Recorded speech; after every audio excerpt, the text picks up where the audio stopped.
Serial ഷൂട്ടിങ്ങിനിടെ ലൈംഗിക അതിക്രമം നടത്തിയെന്ന പ്രമുഖ നടിയുടെ പരാതിയിലാണ് ഇപ്പോൾ 2 നടന്മാർക്കെതിരെ കേസെടുത്തിരിക്കുന്നത്. ഇത് ആദ്യം ഇൻഫോ പാർക്ക് സ്റ്റേഷനിലാണ് കേസ് നൽകിയത്. പിന്നീട് ഈ കേസ് പ്രത്യേക അന്വേഷണ സംഘത്തിന്, അതായത് ഹേമ കമ്മിറ്റി റിപ്പോർട്ട് അടക്കം കേസുകൾ അന്വേഷിക്കുന്ന പ്രത്യേക അന്വേഷണ സംഘത്തിന് ഈ കേസ് കൈമാറുകയായിരുന്നു. DG പൂങ്കുഴലിയാണ്. Hello guys, welcome back to my channel. ഈ ഒരു വാർത്ത നിങ്ങളെല്ലാവരും അറിഞ്ഞിട്ടുണ്ടാവണം. ഈ 2 ആർട്ടിസ്റ്റുകളും വളരെ ഫെമിലിയർ ആയിട്ടുള്ള ആർട്ടിസ്റ്റുകളാണ്. അതായത് കുടുംബ പ്രേക്ഷകർക്ക് ഇവരെ അറിയാതിരിക്കാനായിട്ടുള്ള യാതൊരു സാധ്യതയും ഞാൻ കാണുന്നില്ല. ഈ ഒരു അലിഗേഷൻ വന്ന സമയത്ത് ഒരുപാടധികം ആളുകൾ ഇവർക്ക് സപ്പോർട്ടുമായിട്ട് വന്നിട്ടുണ്ട്.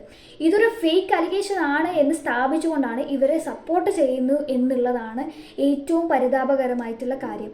ഇങ്ങനെ സ്ഥാപിക്കാനുണ്ടായ കാരണം എന്താണെന്ന് വെച്ചാൽ, ഹേമ കമ്മിറ്റി റിപ്പോർട്ട് വന്നതിന് ശേഷം ചില സ്ത്രീകൾ ഫേക്ക് ആയിട്ടുള്ള അലിഗേഷൻസ് ഉന്നയിച്ച് മുന്നോട്ട് വന്നു എന്നുള്ളത് മാത്രമാണ്.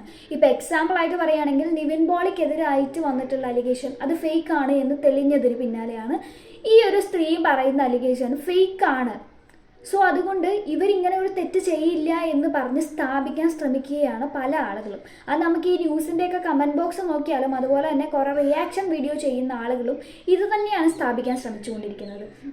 അതുപോലെ തന്നെ ഇപ്പോൾ ബിജു സോപാനത്തിൻ്റെ ആയാലും ശ്രീകുമാറിൻ്റെ ആണെങ്കിലും ഐഡൻറ്റിറ്റി വെളിപ്പെടുത്തിക്കൊണ്ടാണ് മീഡിയാസ് എല്ലാവരും മുന്നോട്ട് വന്നിരിക്കുന്നത്. തീർച്ചയായും ഇവർ മോശമായിട്ടുള്ളൊരു കാര്യം തന്നെയാണ്. ഇനി അഥവാ ഇതൊരു ഫേക്ക് ആയിട്ടുള്ള അലിഗേഷൻ ആണെന്നുണ്ടെങ്കിൽ അവരെ ഇത് വളരെ മോശമായിട്ട് തന്നെ ബാധിക്കുന്ന ഒരു കാര്യമാണ്. അവരെ മാത്രമല്ല, അവരുടെ കുടുംബത്തിനെയും ബാധിക്കുന്ന ഒരു കാര്യമാണ്. ഇനി ഇത് ശരിക്കും പറഞ്ഞിട്ടുണ്ടെങ്കിൽ ന്യായമായിട്ടുള്ളൊരു കാര്യമാണ്. അവരുടെ ഐഡൻറ്റിറ്റി വെളിപ്പെടുത്തേണ്ടതായിട്ടുള്ള യാതൊരു ആവശ്യകത ഉണ്ടായിരുന്നില്ല. അവർ മനുഷ്യരാണ്, അവർക്ക് മുന്നോട്ട് ജീവിക്കണം, അവരുടെ കുടുംബത്തിനും ജീവിക്കണം. അവരെ ആശ്രയിച്ച് ജീവിക്കുന്ന എല്ലാവർക്കും പുറത്തിറങ്ങി നടക്കേണ്ടതാണ്. സോ അവരുടെ ഐഡൻറ്റിറ്റി വെളിപ്പെടുത്തേണ്ടതായിട്ടുള്ള ഒരു കാര്യം ഉണ്ടായിരുന്നില്ല. ഇവരിപ്പോൾ ഈ കുടുംബ പരമ്പരയിൽ അവതരിപ്പിക്കുന്ന ക്യാരക്ടറുകൾ എന്ന് പറയുന്നത് വളരെ നീറ്റ് ആൻഡ് ക്ലീൻ ആയിട്ടുള്ള ക്യാരക്ടറുകൾ ആയതുകൊണ്ടായിരിക്കാം ഇവർക്ക് ഇത്രയധികം സപ്പോർട്ട് കിട്ടുന്നത് എന്ന് എനിക്ക് തോന്നി. കാരണം വിക്ടിമിനെ അത്രയധികം താഴ്ത്തി കെട്ടുന്ന രീതിയിലാണ് പല ആളുകളും സംസാരിക്കുന്നത്. ഒരു സ്ത്രീ അല്ലെങ്കിൽ 2 സ്ത്രീ ഫേക്ക് ആയിട്ടുള്ള അലിഗേഷൻസ് ഉന്നയിച്ചു എന്ന് കരുതിയിട്ട് മുന്നോട്ട് വരുന്ന എല്ലാ സ്ത്രീകളും ഇതുപോലെ ഫേക്ക് ആയിട്ടുള്ള അലിഗേഷൻസുമായിട്ടാണ് മുന്നോട്ട് വരുന്നത് എന്ന് സമർത്ഥിക്കുന്നത് വളരെ പരിതാപകരമായിട്ടുള്ളൊരു കാര്യമാണ്. കാരണം ഇനിയും ആരെങ്കിലും ജെനുവിനായിട്ട് അവർക്ക് ഇത്തരത്തിലുള്ള അനുഭവങ്ങൾ ഉണ്ടെങ്കിൽ മുന്നോട്ട് വരാൻ അവർ തീർച്ചയായും ഭയപ്പെടും. നമ്മൾ അങ്ങനെ ഒരു സിറ്റുവേഷൻ ക്രിയേറ്റ് ചെയ്യുകയാണെന്നുണ്ടെങ്കിൽ അത് ക്രിയേറ്റ് ചെയ്യുന്നത് ഈ കമൻ്റ് ഇടുന്ന ആളുകളോ ഈ റിയാക്ഷൻ വീഡിയോ ചെയ്യുന്ന ആളുകളോ മാത്രമല്ല.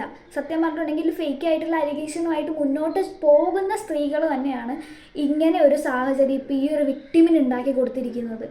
ശരിക്കും പറഞ്ഞാൽ ജെനുവിനായിട്ടുള്ള ഒരു അലിഗേഷൻ ആണ് എന്നുണ്ടെങ്കിൽ തീർച്ചയായും ആ ഒരു വിക്ടിമിന് വളരെയധികം പ്രയാസം ഉണ്ടാക്കുന്ന ഒരു സർക്കംസ്റ്റൻസ് ആണ് സത്യം പറഞ്ഞാൽ ഇപ്പോൾ ഇവിടെ ക്രിയേറ്റ് ചെയ്തുകൊണ്ടിരിക്കുന്നത്. പല റിയാക്ഷൻ വീഡിയോ ചെയ്യുന്ന ആളുകളിൽ ഞാൻ കണ്ടു, അവർ വളരെയധികം ഈ പറയുന്ന ശ്രീകുമാറിനെയും അതുപോലെ തന്നെ ബിജു സോപാനത്തെയും സപ്പോർട്ട് ചെയ്ത് സംസാരിക്കുകയാണ്. അവരുടെ ഐഡൻറ്റിറ്റി പുറത്തു വന്നതിൽ അവർ വളരെയധികം കൺസേൺ ആവുകയാണ്.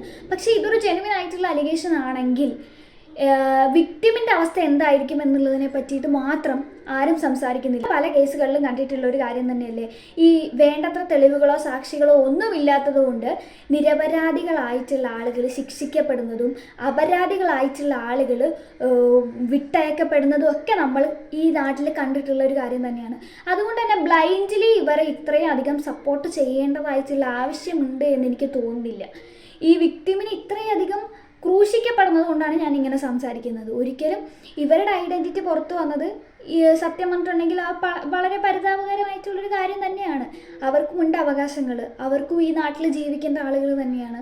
പക്ഷെ എന്നാലും ഈ ഒരു കേസിൽ ഒരു ക്ലാരിറ്റി വരുന്നത് വരേക്കും 2 കൂട്ടരെയും വലിയ രീതിയിൽ സപ്പോർട്ട് ചെയ്യേണ്ടതായിട്ടുള്ള ഒരു ആവശ്യവും ഇല്ല ഇവിടെ.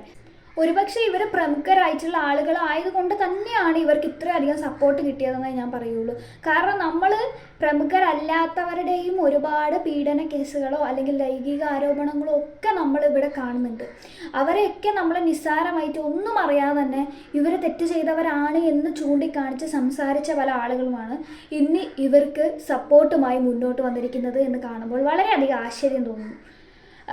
ഇത് ഫേക്ക് ആണോ ജെനുവിൻ ആണോ എന്നുള്ളത് അറിഞ്ഞതിന് ശേഷം, അതിനൊരു ക്ലാരിറ്റി വന്നതിന് ശേഷം അല്ലെങ്കിൽ സംസാരിക്കുക. വെറുതെ കുറേ സപ്പോർട്ട് കൊടുത്തുകൊണ്ട് ഇവരെ ബ്ലൈൻഡായിട്ട് വിശ്വസിക്കേണ്ടതായിട്ടുള്ള യാതൊരു ആവശ്യവും ഇവിടെ ഇല്ല.